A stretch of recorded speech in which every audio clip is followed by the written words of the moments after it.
No, let me see. I started blogging back in 2004 or five. And then around 2006, I bought the name Naked Pastor. I think at that time the Naked Chef was kind of in and things like that. And so I wanted a name that reflected me just being honest as a pastor, like just bearing my soul. Hmm. And so I use the word Naked Pastor. And yeah, so I've been blogging under that name for, man, 6 or 7 years now. So, Yeah. And yeah. you have this very interesting story of starting off as an Anglican and going through about 12,000 different denominations. Can you tell me a little bit about that?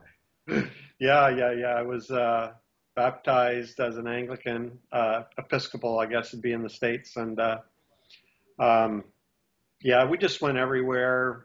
Um, weren't really all that committed, um, you know.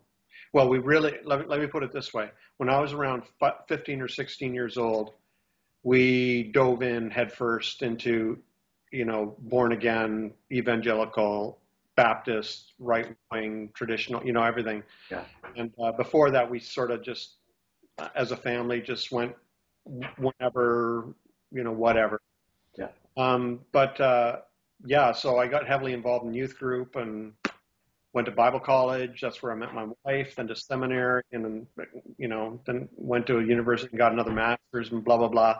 Just yeah, came up through the church and ended up getting ordained in the Presbyterian Church in Canada in 1986, and then how I got to the Presbyterian Church, that's another long story. But then at about 1995, I just felt trapped and walked away from that and ended up in the vineyard, which is where I pastored until 2010 when I left.